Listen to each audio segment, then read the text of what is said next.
சிறுபான்மை மக்களை அரண் போல் காக்கின்ற கட்சி அதிமுக கட்சி. ஸ்டாலின் பேசுகிறார், எடப்பாடி அடிமை, நாங்கள் எந்த கட்சிக்கும் அடிமை இல்லை, நாங்களும் யாரையும் அடிமைப்படுத்துவது கிடையாது. உலக முதலீட்டாளர் மாநாடு என்று அதிலே சுமார் 3000 பேர் கலந்து கொள்வார் என்று சொன்னார். 3000 பேரா தொழில் செய்யறதுக்கு வராங்க. அத்தனையும் கூட்டணி என்பது வேறு, கொள்கை என்பது வேறு. எந்த காலத்திற்கும் அனைத்து இந்திய அண்ணா திராவிட முன்னேற்ற கழகம் கொள்கை விட்டு கொடுக்காது. இனி பிஜேபி கட்சியுடன் அனைத்து இந்திய அண்ணா திராவிட முன்னேற்ற கழகம் கூட்டணி இல்லை என்பதை அறிவித்து விட்டோம். மறைமுகமாக கூட்டணி வச்சுக்கிட்டு இருக்கிறாங்க, நல்ல தொடர்போடு கூட்டணி வச்சுக்கிட்டு இருக்கிறாங்க. என்னென்ன வார்த்தையெல்லாம் போட்டு பேசுறாரு பாருங்க. திரு ஸ்டாலினுக்கு காய்ச்சல் வந்து விட்டது, சுரம் வந்து விட்டது, பிதற்றிக் கொண்டிருக்கின்றார். இன்றைய நிலைமையிலே இந்தியாவிலேயே அதிக போராட்டம் நடைபெற்ற காலம் அம்மா அரசு இருந்த பொழுதுதான். இன்றைய ஆட்சியாளர்கள் அப்படியா இருக்கிறாங்க. இப்படி இந்த மண்ணிலேயே இப்படிப்பட்ட ஒரு சித்திரவாதையா?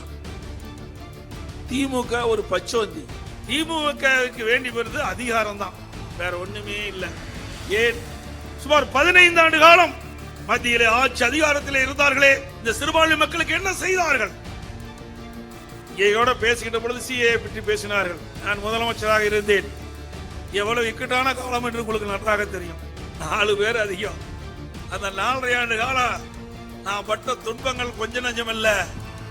இப்பொழுது வெளியில் ஒருத்தர் போயிருக்காருல்ல, அவரை வச்சுக்கிட்டே நான் காலத்தை ஓட்ட வேண்டியதா இருந்தது. நான் எதிர்த்து ஓட்டு போட்டிருந்தா ஆட்சி இருக்காதுன்னு சொன்னாரு. அவர் எதிர்த்து ஓட்டு போட்ட பிறகு ஆட்சி இருந்தது அதிமுக.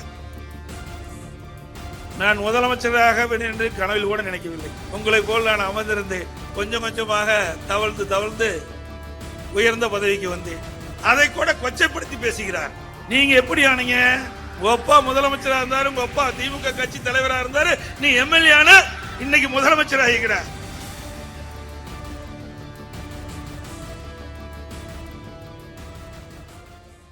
கூட்டத்துக்குள் வருகின்ற பொழுதே மிகச் சிறப்பாக எழுச்சியாக ஆரவாரத்தோடு இந்த கூட்டத்துக்கு அழைத்து வந்தார். கிராமத்திலே சொல்லுவார்கள், விளையும் பயிர் மூளையிலே தெரியும் சொல்லுவார்கள். அடுத்து வருகின்ற தேர்தலில் வெற்றி நிச்சயிக்கப்பட்டது இந்த வரவேற்பு மூலமாக. அதோடு நம்முடைய மாநில தலைவர் சகோதரர் நெல்லை முபாரக் அவர்கள் எஸ்டிபி கட்சியை கண்ணை இமைவாப்பதை போல காத்து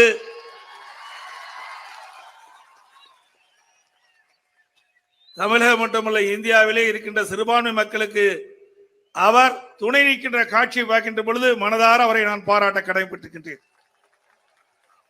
அதோடு காலத்துடைய நேரம் கருதி நிறைய பேர் இருந்தாங்க, பேச முடியல. எஸ்டிபி கட்சியினுடைய பல்வேறு மாநில தலைவர்கள், அந்த கட்சியுடைய நிர்வாகிகள் அத்தனை பேரும் ஒன்றாக இணைந்து சிறுபான்மை மக்களுக்கு அரணாக இருப்பது உண்மையிலேயே பாராட்டுக்குரியது. இங்கே கூட நம்முடைய சாமிஜி அவர்கள் பேசுகின்ற பொழுது இங்கே மதச்சார்பை பற்றி பேசினார். மதச்சார்பின்மையை இங்கே மேடையிலே பார்த்தா தான் காண முடியும். இங்கேதான் மதச்சார்பின்மை இருக்குது. திரு ஸ்டாலின் அவர்களே, நீங்கள் வீரவசனம் பேசுறீங்க, அவருடைய கூட்டணி கட்சியிலும் வீரவசனம் பேசுகிறாங்க.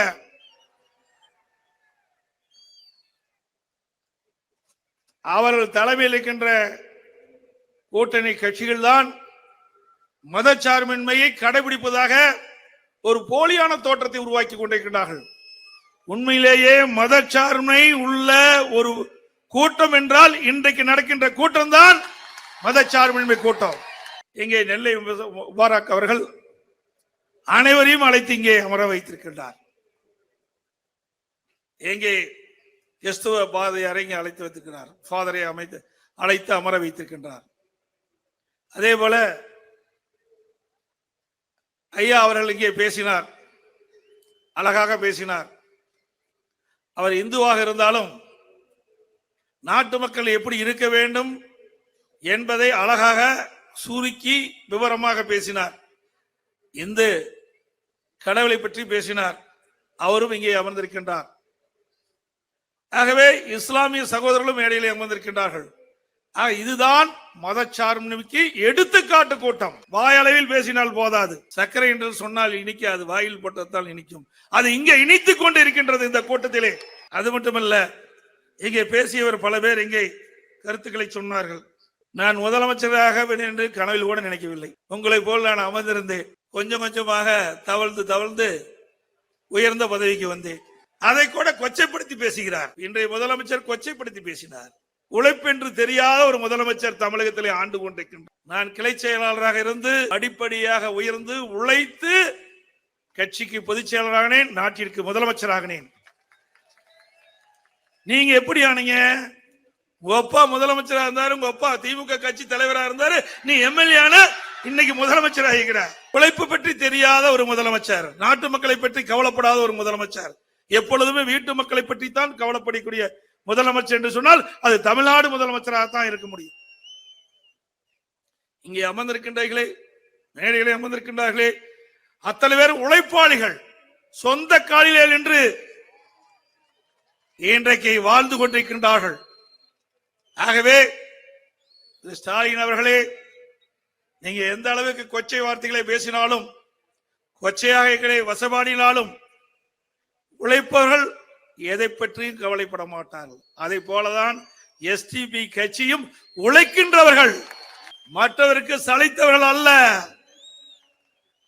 எதை பற்றியும் கவலைப்படாமல் இங்க இருக்கின்ற மதச்சார்பை என்ற அற்புதமான கூட்டத்தை ஏற்பாடு பண்ணி, அதுவும் அருமையான தலைப்பு, வெல்லட்டும் மதச்சார்பை, அருமையான தலைப்பை கொடுத்து பிரம்மாண்டமான கூட்டம். இந்த கூட்டத்துக்கு கூட நீங்க பாத்தீங்கன்னா குடும்பம் குடும்பமாக நம்ம இஸ்லாமிய சகோதரிகள் வந்து அமர்ந்து இந்த கூட்டத்தில் இடம்பெற்றிருக்கிறார் சொன்னால் எந்த அளவுக்கு இந்த கூட்டம் சிறப்பாக அமைந்திருக்கு என்பதை நாம் எண்ணி பார்க்க வேண்டும். முதலாவதாக அனைவருக்கும் இனிய புத்தாண்டு நல்வாழ்த்துக்களை நான் தெரிவித்துக் கொள்கின்றேன். இந்த ஆண்டு ஒரு சிறப்பான ஆண்டு அமையும். அதோடு மதுரை ஒரு ராசியான மண், மதுரை மண் ராசியான மண். இந்த ராசியான மண்ணில் தான் எஸ்டிபிஐ கட்சி மாநாடு நடக்கிறது. மதுரையில தொட்டது துலங்கும். இன்றைக்கு உங்களுக்கு வெற்றி கிட்டும், சந்தேகமே இல்லை. அனைத்து இந்திய அண்ணா திராவிட முன்னேற்ற கழக மாநாடும் அண்மையில தான் நடைபெற்றது. மிகச் சிறப்பாக எழுச்சியாக தமிழகம் மட்டுமல்ல இந்தியாவை வியக்கின்ற அளவிற்கு சுமார் 15 லட்சம் பேர் அந்த மாநாட்டிலே கலந்து கொண்டு சிறப்பித்தார்கள். அதே போல எஸ்டிபிஐ கட்சி எங்கே பார்த்தாலும் மனித தலைகளாக பார்க்கிறோம். சாலை இருவரும் மக்கள் நடமாட்டம். நான் வருகின்ற பொழுது 3 கிலோமீட்டர் சாலையிலே வாகனம் அணிவித்து நின்றது. அதனாலதான் நம்முடைய மாநில தலைவர் சொன்னேன், எனக்கு பின்னால நீங்க பேசுங்க, ஏன்னா இன்னும் நிறைய பேர் வந்துகிட்டு இருக்கிறாங்க. இந்த மாநாட்டில் கலந்து கொண்டு இந்த மாநாட்டில் என்ன பேசுவார் என்று கேட்பதற்காக பல மைல் தூரத்தில் இருந்து எஸ்டிபிஐ தொண்டர்கள் அணி அணியாக வந்து கொண்டிருக்கின்றார்கள். பொறுமையாக நீங்கள் பேச வேண்டும் என்று கேட்டுக்கொண்டதான் எனக்கு மிந்தி பேசுவதற்கு வாய்ப்பை கொடுத்தார்கள். எதற்காக சொல்லி சொன்னால், அனைத்து இந்திய அண்ணா திராவிட முன்னேற்ற கழகத்தை பொறுத்த வரைக்கும் சிறுபான்மை மக்களை அரண் போல் காக்கின்ற கட்சி அதிமுக கட்சி. அனைத்து இந்திய அண்ணா திராவிட முன்னேற்ற கழகம் 30 ஆண்டு காலம் இந்த மண்ணிலே ஆட்சி செய்திருக்கின்றது.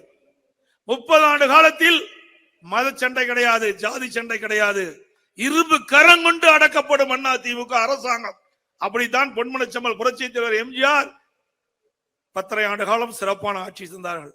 இதே புரட்சி தலைவி அம்மார்கள் 15 ஆண்டு காலம் சிறப்பான ஆட்சி தந்தார்கள்.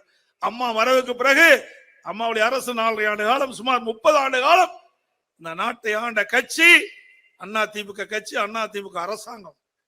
அவை இன்றைக்கு அனைத்து இந்திய அண்ணா திராவிட முன்னேற்ற கழகத்தை உங்களோடு இணைத்திருக்கின்றீர்கள். உங்களுக்கு நிச்சயம் எதிர்காலத்திலே நீங்கள் எண்ணுகின்ற அளவிற்கு மகிழ்ச்சி கிட்டும். அனைத்து இந்திய அண்ணா திராவிட முன்னேற்ற கழகத்தை புரட்சி தலைவர் எம்ஜிஆர் காலத்திலும் சரி, இதே புரட்சி தலைவி அம்மா காலத்திலும் சரி, யார் சேர்ந்தாலும் அதை நாங்கள் வளர்ப்போம். அதுதான் அதிமுகவுடைய அடிப்படை. திமுகவோடு யார் சேர்ந்தாலும் பின்னுக்குத்தான் பின்னடைவுதான் ஏற்படும். 10 ஆண்டு காலமாக, கிட்டத்தட்ட 12 ஆண்டு காலமாக திமுக தலைமையில் இருக்கின்ற கூட்டணி ஏதாவது பேச முடிகிறதா? நாட்டில் ஏற்படுகின்ற பிரச்சனையை சொல்ல முடிகிறதா? இல்லையே. அடிமையாக இருந்து கொண்டிருக்கின்றார்கள். அனைத்து இந்திய அண்ணா திராவிட முன்னேற்ற கழக கட்சியை பற்றி இன்றைய முதலமைச்சர் திரு ஸ்டாலின் பேசுகிறார். எடப்பாடி அடிமை. நாங்கள் எந்த கட்சிக்கும் அடிமை இல்லை, நாங்களும் யாரையும் அடிமைப்படுத்துவது கிடையாது. அனைத்து இந்திய அண்ணா திராவிட முன்னேற்ற கழகம் சுதந்திரமாக செயல்படுகின்ற கட்சி. ஒரு சாதாரண தொண்டன் கூட உயர்ந்த நிலைக்கு வர முடியும். எஸ்டிபி கட்சி எப்படி இருக்கின்றதோ அதை போல அனைத்து இந்திய அண்ணா திராவிட முன்னேற்ற கழகம் மக்களுக்காக பாடுபடுகின்ற கட்சி. மதத்திற்கும் ஜாதிற்கும் அப்பாற்பட்ட கட்சி அனைத்து இந்திய அண்ணா திராவிட முன்னேற்ற கழக கட்சி. அந்தந்த மதம் அவர்களுக்கு புனிதமானது. அதைத்தான் எங்களுடைய தலைவர்கள் வழிகாட்டுகின்றார்கள். அந்த வழியிலே தான் நாங்கள் செயல்பட்டுக் கொண்டிருக்கின்றோம். இன்றைக்கு ஆட்சியாளர்கள் எப்படியாவது ஆட்சி பிடிக்க வேண்டும் என்பதிலே தான் குறிக்கோளாக இருக்கின்றார்கள். மத்தியிலே ஆட்சி அதிகாரம் வர வேண்டும் என்பதற்காக ஒரு கூட்டணி அமைத்திருக்கின்றார்கள். ஆனால் மக்களை பற்றி கவலை இல்லை. கோடி கோடியாக கொள்ளையடித்த பணத்தை காப்பாற்ற வேண்டும் என்பதற்காக மத்தியிலே ஆட்சி அதிகார குடும்ப உறுப்பினர்களுக்கு கிடைக்க வேண்டும் என்பதற்காகத்தான் அவர் கூட்டணி அங்கம் வைக்கின்றார்கள். மக்களை பற்றி கவலை இல்லை. ஏன்? சுமார் 15 ஆண்டு காலம் மத்தியிலே ஆட்சி அதிகாரத்தில் இருந்தார்களே, இந்த சிறுபான்மை மக்களுக்கு என்ன செய்தார்கள்? ஏதாவது செய்தார்களா? மத்தியிலே ஆட்சி அதிகாரம், மாநிலத்தில் ஆட்சி அதிகாரம். அப்பொழுதெல்லாம் மக்கள், சிறுபான்மை மக்களுக்கு கண்ணுக்கு தெரியவில்லை. ஆனால் தேர்தல் வந்துவிட்டால் போதும், அழகாக பேசுவார்கள், கவர்ச்சிகரமாக பேசுவார்கள். ஏதோ ஆட்சிக்கு வந்தவுடன் நிறைவேற்ற என்று சொல்லுவார்கள். ஆனால் ஆட்சிக்கு வந்த பிறகு நாட்டு மக்களை மறந்து விடுவார்கள், வீட்டு மக்களைத்தான் பார்ப்பார்கள். அதுதான் திமுகவுடைய கொள்கை. இன்றைக்கு கூட முதலமைச்சர் அவர்கள்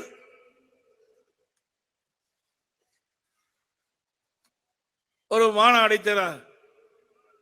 பேசிக் கொண்டிருக்கிறார். மாநாடை ஏற்படுத்தி உலக முதலீட்டாளர் மாநாடு என்று, அதிலே சுமார் 3000 பேர் கலந்து கொள்வார் என்று சொன்னார். 3000 பேரா தொழில் செய்யறதுக்கு வராங்க.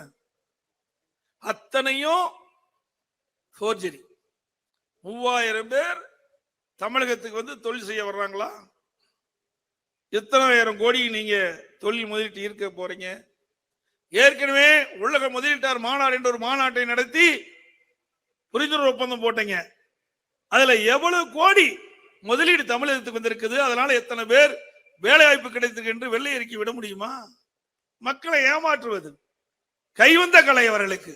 திமுக ஒரு பச்சோந்தி. திமுக ஒரு பச்சோந்தி. திமுகவுக்கு வேண்டி வருது அதிகாரம் தான், வேற ஒண்ணுமே இல்லை. இப்போ திரு கருணாநிதி ஆட்சி செய்தார். அதுக்கு பிறகு திரு ஸ்டாலின் ஆட்சிக்கு வந்தார். அதுக்கு பிறகு அவருடைய மகன் ஆட்சிக்கு வரணும்னு துடிக்கிறார். நாட்டு மக்களை பற்றி கவலையே கிடையாது. நாட்டு மக்கள் எக்கேடு கெட்டு போனா என்ன, அவருக்கு என்ன கவலை? இது எதற்காக சொல்லின்னு சொன்னால், நம்ம அத்தனை பேரும் தமிழகத்திலே வாழ்ந்து கொண்டிருக்கின்றோம். ஒரு அரசாங்கம் சிறப்பாக இருந்தால்தான் அனைவருக்கும் அனைத்தும் கிடைக்கும். இன்றைய ஆட்சியாளர்கள் செய்கின்ற தவறால், அடிக்கின்ற கொள்ளையால் இன்றைக்கு தமிழ்நாடு சீரழிந்து கொண்டிருக்கின்ற காட்சியை நாம் பார்த்துக் கொண்டிருக்கின்றோம். இந்த மண்ணிலே இருந்து ஒரு அமைச்சர் குறிப்பிடுகின்றார், ஒரு நிதியமைச்சர், நித்த படித்தவர், பொருளாதார நிபுணர் சொல்லுகிறார். திரு உதயநிதி அவர்களும் திரு சபரீசன் அவர்களும் 30,000 கோடியை கையிலே வைத்துக் கொண்டு என்ன செய்வது என்று தடுமாறிக்கொண்டு சொல்கிறார். அப்படி என்றால் 2 ஆண்டு கால ஆட்சியிலே, அவர் சொல்லுகின்ற போது 2 ஆண்டு ஆட்சி காலத்திலே 30,000 கோடி கொள்ளையடித்துதான் திமுகவுடைய சாதனையாக மக்கள் பார்க்கின்றார். அந்த பணத்தை எல்லாம் இங்கே இருக்கின்ற சிறுபான்மை மக்களுடைய வளத்திற்கு பயன்பட்டிருந்தால் அவர்கள் மகிழ்ச்சியாக உங்களை பாராட்டியிருப்பார். அத்தனை பணத்தையும் கொள்ளையடிச்சு என்ன செய்ய போறேன்னு தெரியல. ஆகவே கொள்ளையடிப்பது ஒன்றுதான் குறிக்கோளாக இருக்கின்ற கட்சி திமுக கட்சி. அந்த கட்சியில எதுவுமே பார்க்க முடியாது. மத்தியில் ஆட்சிக்கு வர வேண்டும் என்றால் யாரோடையும் கூட்டணி வைப்பாங்க. 1996 பாத்தீங்கன்னா மரியாதைக்குரிய முன்னாள் பிரதமர் தேவகவுடாவோடு வச்சிருந்தார். பிறகு மரியாதைக்குரிய ஐக்கிய குஜரால் கவர்மெண்ட்ல இருந்தாங்க. அதுக்கு பிறகு பாத்தீங்கன்னா பாரதிய ஜனதா கட்சியோட 1999 இருந்து 2004 வரைக்கும் ஆட்சி அதிகாரத்தில் இருந்தாங்க. இலாக்கா இல்லாத அமைச்சரா முரசொலி மாறன் கிட்டத்தட்ட ஒரு வருடமாக இருந்தார். இலாக்கா இல்லாத அமைச்சராக இருந்தார். அப்பெல்லாம் திரு ஸ்டாலினுக்கு கண்ணுக்கு தெரியல, ஞாபகம் அல்ல. ஆனா அனைத்து இந்திய அண்ணா திராவிட முன்னேற்ற கழகம் கூட்டணி வச்சதையும் ஆகா அண்ணா திமுக கூட்டணி வைக்கணும்னு சொல்றாங்க. நன்றாக சிந்திக்க வேண்டும். கூட்டணி என்பது வேறு, கொள்கை என்பது வேறு. எந்த காலத்திற்கும் அனைத்து இந்திய அண்ணா திராவிட முன்னேற்ற கழகம் கொள்கை விட்டு கொடுக்காது. அதில் உறுதியாக இருக்கின்றோம். அது புரட்சித் தலைவர் எம்ஜிஆர் காலத்திலும் சரி, புரட்சித் தலைவர் அம்மா காலத்திலும் சரி. நாட்டு மக்களுக்கு நன்மை கிடைக்க வேண்டும் என்று சொன்னால் நாங்களா அப்பொழுது சூழ்நிலையின் காரணமாக கூட்டணி வைத்தோம். அதே நேரத்தில் கொள்கை என்று வருகின்ற பொழுது அனைத்து இந்திய அண்ணா திராவிட முன்னேற்ற கழகம் கொள்கைக்குத்தான் முன்னுரிமை கொடுக்கும். நாங்கள் தெளிவாக அனைத்து இந்திய அண்ணா திராவிட முன்னேற்ற கழக செயற்குழு கூட்டத்திலே தலைமை கழகத்தில் நடைபெற்ற பொழுது இனி பிஜேபி கட்சியுடன் அனைத்து இந்திய அண்ணா திராவிட முன்னேற்ற கழகம் கூட்டணி இல்லை என்பதை அறிவித்து விட்டோம். அதற்கு பிறகு ஸ்டாலின் மறைமுகமாக கூட்டணி வச்சுக்கிட்டு இருக்கிறாங்க, கள்ள தொடர்போடு கூட்டணி வச்சுக்கிட்டு இருக்கிறாங்க. என்னென்ன வார்த்தை எல்லாம் போட்டு பேசுறாரு பாருங்க. அவர் பொறுக்க முடியல. இதுவரைக்கும் சிறுபான்மை மக்களை ஏமாற்றி தந்திரமாக வாக்குகளை பெற்று வந்த திரு ஸ்டாலினுக்கு காய்ச்சல் வந்து விட்டது, சுரம் வந்து விட்டது, பிதற்றிக் கொண்டிருக்கின்றார் இன்றைய நிலைமையிலே. அதற்கு காரணம் இங்கே அமர்ந்திருக்கின்ற சிறுபான்மை மக்களுடைய வாக்குகளை பெறுவதற்காக துடித்துக் கொண்டிருக்கின்ற முதலமைச்சர் இன்றைய முதலமைச்சர் ஸ்டாலின் அவர்கள். நாங்கள் அப்படி அல்ல. நான் சாதாரண விவசாய குடும்பத்தில் பிறந்து வந்தவன்.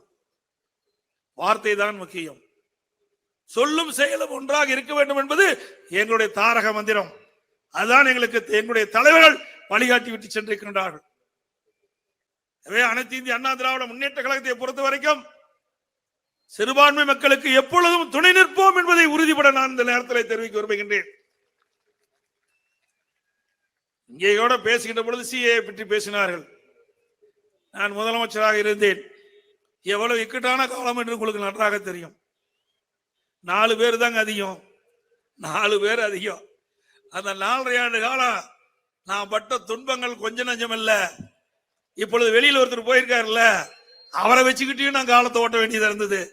நான் ஓட்டு போட்டிருந்தா, நான் எதிர்த்து ஓட்டு போட்டிருந்தா ஆட்சி இருக்காதுன்னு சொன்னாரு. அவர் எதிர்த்து ஓட்டு போட்ட பிறகு ஆட்சி இருந்தது அதிமுக ஆட்சி. அது மறந்துகிட்டு பேசுறாரு. யார் என்று உங்களுக்கு தெரியும். அப்படிப்பட்டவர்களெல்லாம் வைத்துக் கொண்டுதான் 4.5 ஆண்டு காலம் ஆட்சி செய்தேன். அனைத்து இந்திய அண்ணா திராவிட முன்னேற்ற கழகம் நாட்டு மக்களுக்கு நன்மை செய்ய வேண்டும் என்பதற்காக தேர்ந்தெடுக்கப்பட்ட கட்சி.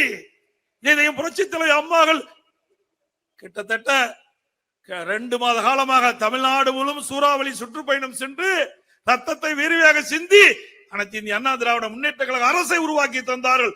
அந்த உருவாக்கிய அரசை காப்பாற்ற வேண்டும் என்பதற்காக நாங்கள் சகித்துக் கொண்டிருந்தோம். பல்வேறு பிரச்சனைகள், கொஞ்சம் லஞ்சம் அல்ல, அத்தனை இடர்பாடுகளிலும் நாங்கள் சகித்துக் கொண்டுதான் ஒரு சிறப்பான ஆட்சியை அதிமுக அரசு நாட்டு மக்களுக்கு தந்தது. அப்பொழுது கூட போராட்டம் நடைபெற்றது. சிறுபான்மை மக்கள் போராட்டம் செய்தீர்கள், முழு பாதுகாப்பு கொடுத்தோம். யார் கேட்டாலும் எப்பொழுது வேண்டாலும் போராட்டத்திற்கு நாங்கள் அனுமதி கொடுத்தோம்.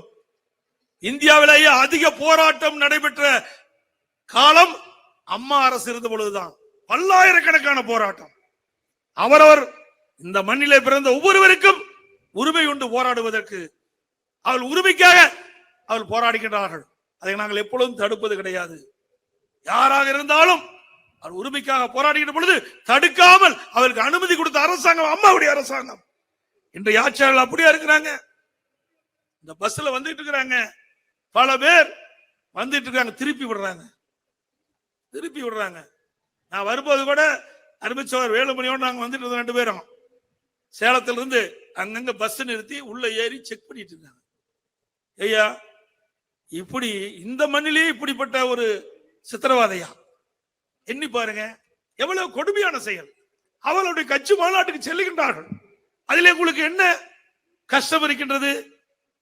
அதை கூட பொறுத்துக் கொள்ள முடியவில்லை, சகித்துக் கொள்ள முடியவில்லை. இன்றைய ஆட்சியாளர்களுக்கு அங்கங்கே வாகனங்களை நிறுத்தி திருப்பி விட்டு இந்த அரங்குக்கு, இந்த மைதானத்திற்கு வர வேண்டிய எஸ்டிபிஐ தொண்டர்களை வேறு பகுதிக்கு திருப்பி விடுகிறார்கள். பல இடத்திலே போக்குவரத்து நெரிசலை ஏற்படுத்தி வாகனம் செய்ய முடியாத ஒரு சூழலை நாங்க பார்த்தோம். 3 கிலோமீட்டர் வாகனம் அணிவகுத்து நின்று கொண்டிருந்தது. அவெல்லாம் இன்னும் வந்திருப்பாங்களா வந்திருக்க மாட்டாங்களே தெரியல. அந்த அளவுக்கு ஒரு இடையூறு செய்வது. இப்படிப்பட்ட ஆட்சியாளர் தான் இன்றைக்கு இந்த நாட்டை ஆண்டு கொண்டிருக்கின்றார். அதே போல அனைத்து இந்திய அண்ணா திராவிட முன்னேற்ற கழகத்தினுடைய மாநாடு மதுரையில் நடைபெற்றது. வீர விளையாட்டின் பொன்விலை எழுச்சி மாநாடு நடைபெற்றுகின்ற பொழுது கிட்டத்தட்ட 18 கிலோமீட்டர் வாகனத்தை நிறுத்தி விட்டார்கள். அந்த அரங்கத்துக்கே வர முடியல.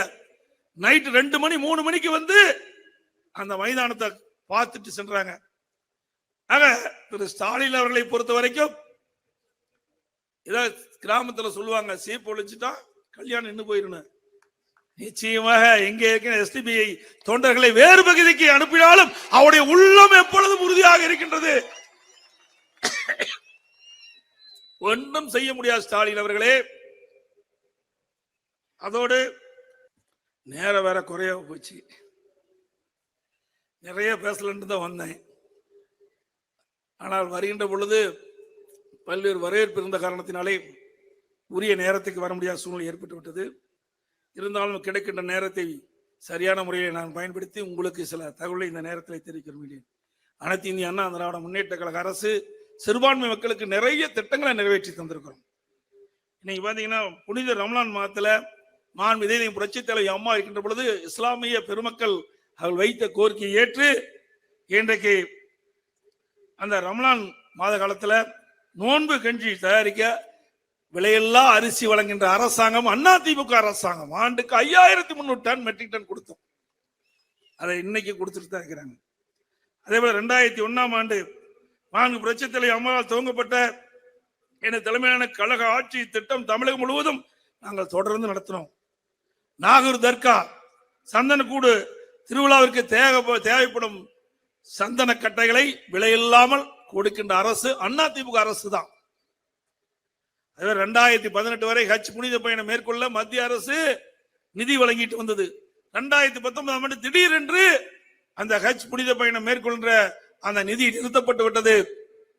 என்னிடத்திலே இஸ்லாமிய பெருமக்கள் வைந்து நிறுத்தப்பட்ட நிதி மீண்டும் திருப்பி நீங்கள் தொடர வேண்டும் என்று கேட்டார்கள். அவருடைய கோரிக்கை ஏற்று அம்மாவுடைய அரசு ஹஜ் புனித பயணம் மேற்கொள்வதற்கு மாநில அரசு நிதியிலிருந்து தொடர்ந்து நாங்கள் வழங்கினோம். அதுக்கு பிறகு 2021ஆம் ஆண்டு அந்த ஹஜ் புனித பயணம் மேற்கொள்வதற்கு அந்த நிதி போதாது என்று கேட்டார்கள். அந்த நிதியை உயர்த்தி 12 கோடி ரூபாய் நாங்கள் வழங்கி இருக்கிறோம். அப்பொழுது 8166 இஸ்லாமிய சகோதரர்கள் பெருமக்கள் ஹஜ் புனித பயணம் மேற்கொண்டிருக்காங்க. ஹஜ் புனித பயணம் தங்கி செல்ல, ஹஜ் புனித பயணம் செல்வதற்கு சென்னையில தங்கி செல்ல இஸ்லாமிய பெருமக்கள் வேண்டுகோளுக்கு இணங்க அம்மாவுடைய அரசு சென்னையில ஹஜ் இல்லம் கட்டுவதற்கு 15 கோடி ரூபாய் அம்மாவுடைய அரசு தான் அந்த திட்டத்துக்காக ஒதுக்கீடு செய்யப்பட்டது. 2016 முதல் காட்சிகளுக்கு மாதந்தோறும் 20,000 ரூபாய் மதிப்புதவி வழங்கும் திட்டத்தை துவங்கியதும் அம்மாவுடைய அரசு தான். உலமாக்கள் மற்றும் மோதினார்களுக்கு ஓய்வூதிய பயனாளிகள் எண்ணிக்கை 2400 2600 உயர்த்தப்பட்டது. அதே போல அம்மாவுடைய அரசு ஓய்வூதிய தொகை 750 3000 உயர்த்தப்பட்டது. உலமாக்களுக்கு புதிய இருசக்கர வாகனம் வாங்குறதுக்கு 25,000 ரூபாய் மானியம்.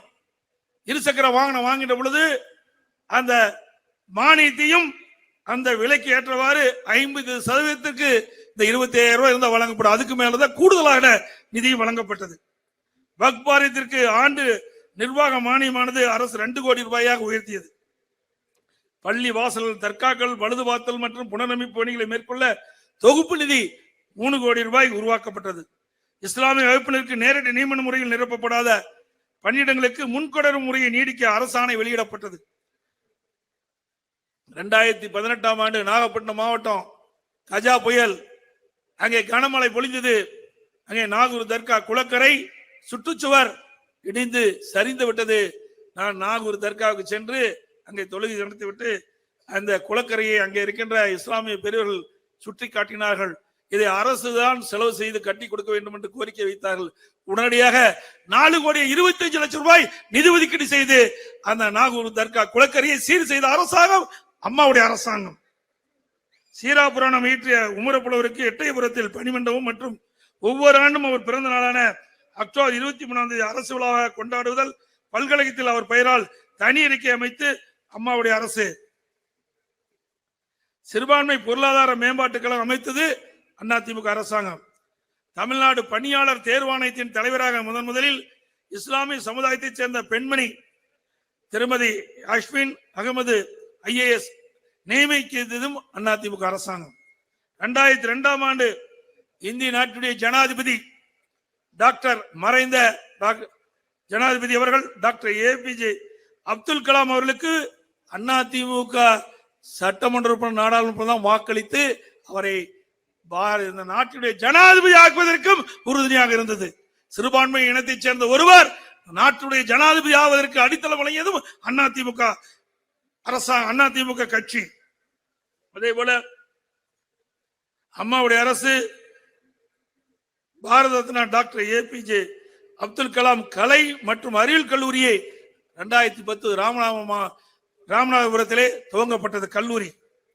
இஸ்லாமிய மக்களின் நீண்ட நாள் கோரிக்கையை ஏற்று 2014ஆம் ஆண்டு திண்டுக்கல்லில் ஆங்கிலேயருக்கு எதிராக போராடி வீரன் மணிந்த ஹைதர் அலி மற்றும் திப்பு சுல்தான் ஆகியோர் நினைவாக அவர்கள் வாழ்க்கை வரலாறு குறித்து கல்வெட்டுடன் கூடிய மணிமண்டபத்திற்கு எம்ஜிஆர் நூற்றாண்டு விழாவின் போது திறந்து வைக்கப்பட்டது. கண்ணிமிக்க காயிலம் இல்லத்தவர்களுக்கு சென்னையில் மணிமண்டபம் அமைத்தது அதிமுக அரசாங்கம். இஸ்லாமிய பெருமக்களுக்காக பல்வேறு நன்மைகளை செய்த ஒரே கட்சி அதிமுக கட்சி, அதிமுக அரசாங்கம். 42 அப்பாவி முஸ்லிம் இளைஞர்கள் 25 ஆண்டு காலமாக சிறையில் வாடிக்கொண்டிருக்கிறார்கள். அப்படி வாடிக்கொண்டவர்களை இந்த அரசு விடுதலை செய்ய வேண்டும் என்பதற்காக அம்மாவுடைய அரசாங்கம் கட்சி அனைத்து இந்திய அண்ணா திராவிட முன்னேற்ற கழக கட்சி தமிழக சட்டமன்றத்திலே நாங்கள் கவன ஈர்ப்பு தீர்மானத்தை கொண்டு வந்தோம். அந்த கவன ஈர்ப்பு தீர்மானத்தின் மூலமாக அவர்களுக்கு ஒரு தீர்மானத்தை நிறைவேற்றி சிறையிலே வாடிக்கொண்டிருக்கின்ற இஸ்லாமிய சகோதரர்களை விடுதலை செய்ய வேண்டும் என்று நாங்கள் கோரிக்கை வைத்தோம். அப்பொழுது பேசுகிறார் திரு ஸ்டாலின், திடீரென்று எடப்பாடி பழனிசாமிக்கு எப்படி இஸ்லாமிய மீது பாசம் பொங்குகிறது என்று சொன்னார். திரு ஸ்டாலின் அவர்களே, ஏற்கனவே ராஜீவ்காந்தி கொலை வழக்கிலே 7 பேர் குற்றம் சாட்டப்பட்டு அவர்கள் சிறையிலே இருந்தார்கள், சிறையிலே வாடிக்கொண்டிருந்தார்கள். அவருடைய குடும்பத்தை சார்ந்தவர்கள் எங்களிடத்திலே கோரிக்கை வைத்தார்கள். அவருடைய கோரிக்கை ஏற்று முதலில் பரோலில் விட்டோம். பிறகு அவளை விடுதலை செய்ய வேண்டும் என்று தீர்மானம் நிறைவேற்றப்பட்ட கட்சி அதிமுக கட்சி, அதிமுக அரசாங்கம். அதே வேளையில் திரு கருணாநிதி முதலமைச்சராக இருந்த காலகட்டத்தில் அப்பொழுது அந்த அமைச்சரவை கூட்டம் நடைபெற்றது. அவருடைய குடும்பத்தை சார்ந்தவர்கள் அந்த 7 பேரை விடுதலை செய்ய வேண்டும் என்று கோரிக்கை வைத்தார்கள். அந்த அமைச்சரவை கூட்டத்திலே திரு கருணாநிதி அவர்கள் தலைமையிலே நடைபெற்ற அமைச்சரவை கூட்டத்திலே எடுக்கப்பட்ட முடிவு, திருமதி நளினிக்கு பெண் குழந்தை இருக்கின்ற காரணத்திலே அவருடைய தண்டனை குறைக்கலாம், மற்றவர்களுக்கெல்லாம் நீதிமன்றம் அளித்த தண்டனை நிறைவேற்றலாம் என்று அமைச்சரவையிலே நிறைவேற்றப்பட்டார்கள். தீர்மானம் நிறைவேற்றப்பட்டது. பிறகு அனைத்து இந்திய அண்ணா திராவிட முன்னேற்ற கழகம் அவர்களை விடுதலை செய்கின்ற ஒரு சூழ்நிலை வருகின்ற பொழுது அவர்களை போராட்டம் நடத்துகிறார்கள். யாரை விடுதலை செய்யக்கூடாது என்று தீர்மானம் நிறைவேற்றினார்களோ அந்த கட்சியை சேர்ந்தவர்களே அவர்களை விடுதலை செய்ய வேண்டும் என்று நாடகத்தை அரங்கேற்றிய கட்சி திமுக கட்சி, இன்றைய முதலமைச்சர் ஸ்டாலின் அவர்கள். ஆனால் அங்கே அப்படி அல்ல. இன்றைக்கு சிறையில் வாடிக்கொண்டிருக்கிற இஸ்லாமிய சகோதரர்களை விடுதலை செய்ய வேண்டும் என்று நாங்கள் கவன ஈர்ப்பு கொண்டு வருகின்ற பொழுது ஏன் ஆதரிக்க மறுக்கின்றீர்கள்? நீங்க 2021 சட்டமன்ற பொதுத் தேர்தல் போது சிறுபான்மை மக்களுக்கு வாக்குறுதி கொடுத்தீர்களே, அதைத்தானே நாங்கள் கேட்கின்றோம். இருப்பினும் மீண்டும் அனைத்து இந்திய அண்ணா திராவிட முன்னேற்ற கழகம் ஆட்சிக்கு வருகின்ற பொழுது சிறையில் வாடிக்கொண்டிருக்கின்ற இஸ்லாமிய சகோதரர்களுக்கு விடுதலை செய்வதற்கு நாங்கள் முயற்சி எடுப்போம். நாங்கள் எதை சொன்னாலும் அதை சாதித்து காட்டக்கூடிய கட்சி அனைத்து இந்திய அண்ணா திராவிட முன்னேற்ற கழக கட்சி. இன்றைக்கு பல பேர் பேசுகிறார்கள், உங்களுக்கு யார் பிரதமர், நீங்க எப்படி பார்லிமெண்ட்ல மக்களை சந்திச்சு ஓட்டு கேட்பீங்கன்னு. ஒரிஷாவில் நவீன் பட்நாயக் இருக்கிறார். அவர் கடந்த தேர்தலில் பிரைம் மினிஸ்டர் முன்னிறுத்தியா ஓட்டு கேட்டு ஜெயிச்சாரு இல்லையே. ஆந்திராவில் ஜெகன்மோகன் ரெட்டி பிரைம் மினிஸ்டர் முன்னிறுத்தியா ஓட்டு கேட்டாரு. யார் பிரைம் மினிஸ்டர் சொல்லியா ஓட்டு கேட்டார் இல்லையே. கேரளாவில் கம்யூனிஸ்ட் கட்சி இருந்தது. அங்க பிரைம் மினிஸ்டர் யார் என்று தெரிவிக்கப்பட்டா வாக்குகளை கேட்டு வெற்றி பெற்றாங்க இல்லையே. மக்களுக்கு வேண்டியது நன்மை. அனைத்து இந்திய அண்ணா திராவிட முன்னேற்ற கழகத்தை பொறுத்த வரைக்கும் தமிழ்நாட்டில் இருக்கின்ற சிறுபான்மை மக்களை காக்க வேண்டும். அவர்களுக்கு எவ்வளவு இன்னும் ஏற்பட்டாலும் அனைத்து இந்திய அண்ணா திராவிட முன்னேற்ற கழகம் நாடாளுமன்றத்திலே குரல் கொடுக்கும். தமிழகத்திலே காவிரி நதிநீர் பிரச்சனை வந்தது. அந்த காவிரி நதிநீர் பிரச்சனையில் உச்சநீதிமன்றம் தீர்ப்பளிக்கப்பட்டது. உச்சநீதிமன்ற தீர்ப்பின்படி மத்திய அரசு காலம் தாழ்த்தி நிறைவேற்றுவதற்கு அதை கண்டித்து இங்கே கூட பல பேர் அன்றைய நாடாளுமன்ற உறுப்பினர்கள் எல்லாம் அமர்ந்துட்டு இருக்காங்க. அந்த காலகட்டத்தில் இருந்தபோது அனைத்து இந்திய அண்ணா திராவிட முன்னேற்ற கழகம் உச்ச நீதிமன்றம் அளித்த தீர்ப்பை நடைமுறைப்படுத்த வேண்டும் என்று கூறி நாடாளுமன்றம் 22 நாட்கள் முடக்கப்பட்டது. இந்திய நாட்டுடைய நாடாளுமன்றம் உச்ச நீதிமன்ற தீர்ப்பை அமல்படுத்த வேண்டும், காவிரி மேலாண்மை வாரியம், காவிரி நீர் முறைப்படுத்த குழு அமைக்க வேண்டும் என்பதற்காக உச்ச நீதிமன்ற தீர்ப்புப்படி நடக்க வேண்டும் என்று 22 நாட்கள் தொடர்ந்து நாங்கள் முடக்கினோம். ஆனால் ஸ்டாலின் என்ன பேசுகிறார்? பிஜேபி கவர்மெண்ட் நீங்க எதுக்குல ஜால்ரா போட்டு சொல்றார். எதை எதுக்க வேண்டுமோ, தமிழ்நாட்டு மக்களுக்கு எது நன்மை கிடைக்கிறதோ அதை நாங்கள் எதிர்த்தோம். உங்களை போல் மக்களை ஏமாற்றுகின்ற நாடகம் அதிமுக கட்சி கிடையாது. நீட் என்று சொல்லிக் கொண்டிருக்கிறீர்களே, இன்னைக்கு நீட்டை பற்றி கூட ஒரு தீர்மானத்தை கொண்டு வந்திருக்கிறார்கள். எஸ்டிபி இந்த மாநாட்டில் ஒரு தீர்மானத்தை கொண்டு வந்திருக்கிறாங்க. ஆட்சிக்கு வருவதற்கு முன் என்ன சொன்னீங்க? திராவிட முன்னேற்ற கழகம் ஆட்சி கட்டளை அமைந்தவுடன் முதல் கையெழுத்து நீட் தேர்வு ரத்து செய்யப்படும். கிடையாது. அதுக்கு பிறகு நீட் தேர்வு ரத்து செய்வதற்கு எங்கிட்ட ரகசியம் இருப்பதாக இன்றைய விளையாட்டுத்துறை அமைச்சர் திரு உதயநிதி ஸ்டாலின் அவர்கள் சொன்னார். இதுவரைக்கும் ரகசியத்தை வெளியில்ல. இப்ப ஒரு கையெழுத்துல 50 லட்சம் கையெழுத்து வாங்குறாங்க. இந்த 50 லட்சம் கையெழுத்து வாங்கி யாருக்கு கொண்டு கொடுக்க போற? எப்படியெல்லாம் மக்களை ஏமாற்றுகிறார்கள் என்பதை எண்ணி பார்க்க வேண்டும். ஆனால் அனைத்து இந்திய அண்ணா திராவிட முன்னேற்ற கழகம் அப்படி அல்ல. எதை செய்ய முடியுமோ அதை நாங்கள் சொல்லுகிறோம், நாங்கள் சொன்னதை செய்கிறோம். அனைத்து இந்திய அண்ணா திராவிட முன்னேற்ற கழகம் எந்த தேர்தல் வந்தாலும், அது நாடாளுமன்ற தேர்தலும் சரி, சட்டமன்ற தேர்தலும் சரி, கொடுக்கப்பட்ட வாக்குறுதியை நிறைவேற்றுகின்ற கட்சி அதிமுக கட்சி என்பதை நேரத்திலே குறிப்பிட விரும்புகின்றேன். அதோடு விடியா திமுக அரசு ஆட்சி பொறுப்பேற்று 2.5 ஆண்டு காலம் ஆகிறது. இந்த 2.5 ஆண்டு காலத்தில் மக்களுக்கு இந்த ஆட்சியில் என்ன நன்மை கிடைத்தது? எங்க பார்த்தாலும் கொலை, திருட்டு, வழிப்பறிவு, பாலியல் வன்கொடுமை அன்றாட நிகழ்வாக தொலைக்காட்சியிலையும் ஊடகத்திலும் பார்க்கிறோம். எங்க பார்த்தாலும் போதைப் பொருள் விற்பனை, இளைஞர்கள் மாணவர்கள் சீரழிக்கின்ற காட்சியை பார்க்கின்றோம். இதுதான் இந்த ஆட்சியுடைய சாதனை. எதற்கெடுத்தாலும் திராவிட மாடல் ஆட்சிக்கிறாங்க. இந்த நடக்கிற சம்பவத்துக்கும் திராவிட மாடல் ஆட்சி தான் சாட்சி. அதோடு விலைவாசி உயர்ந்துட்டது. 40% விலைவாசி உயர்ந்து விட்டது இந்த ஆட்சியில, விடியா திமுக ஆட்சியில. அதோட மின்கட்டண உயர்வு 52% மின்கட்டண உயர்வு. வீட்டு வரி 100% உயர்வு, கடைவரி 150% உயர்வு. இங்க இருக்கிற சிறுபான்மை மக்கள் பெரும்பாலும் தொழில் செய்துதான் வாழ்ந்து கொண்டிருக்கின்றார்கள். அப்படி சிறுபான்மை மக்கள் தொழில் செய்து வாழ்கின்ற இந்த மக்களுக்கு மின்கட்டண உயர்வு, வீட்டு வரி உயர்வு, கடைவரி உயர்வு எப்படி தாக்கு பிடிக்க முடியும்? இந்த 2 ஆண்டு கால ஆட்சியிலே மக்கள் கண்ட பலன் என்ன? வேதனை தான் அவர்கள் கண்ட பலன், துன்பம் தான் அவர்கள் கண்ட. இந்த ஆட்சி எப்பொழுது போகும் என்று மக்கள் பார்த்துக் கொண்டிருக்கின்றார்கள். வருகின்ற நாடாளுமன்ற தேர்தல் மட்டுமல்ல, அடுத்து வருகின்ற சட்டமன்ற தேர்தலிலும் பிஜேபி கட்சியுடன் அனைத்து இந்திய அண்ணா திராவிட முன்னேற்ற கழகம் கூட்டணி இல்லை என்பதை தெளிவுபடுத்துகிறேன். இங்கே கூட பேசுகின்ற பொழுது சொன்னார்கள், எஸ்டிபிஐ கட்சியும் அண்ணா திமுகவும் எதிர்காலத்தில் மிக சிறப்பாக மக்கள் பணி செய்வதற்கு அடித்தளம் அமைக்கப்பட்டது என்று சொன்னார்கள். அது உண்மை. எஸ்டிபிஐ கட்சியும் இன்னும் பல கட்சிகள் வர இருக்கின்றன. அனைத்து இந்திய அண்ணா திராவிட முன்னேற்ற கழக தலைமையில் சிறப்பான கூட்டணி அமைத்து இங்கே வந்திருக்கின்ற சிறுபான்மை மக்களுடைய ஆதரவோடு, மேடையிலே வீட்டுக்கின்ற சிறுபான்மை மக்களுடைய தலைவர்கள் ஆதரவோடு வெற்றி பெற்று நாடாளுமன்ற தேர்தலிலும் 40க்கு 40 இடங்களில் நாம் வெல்வோம்.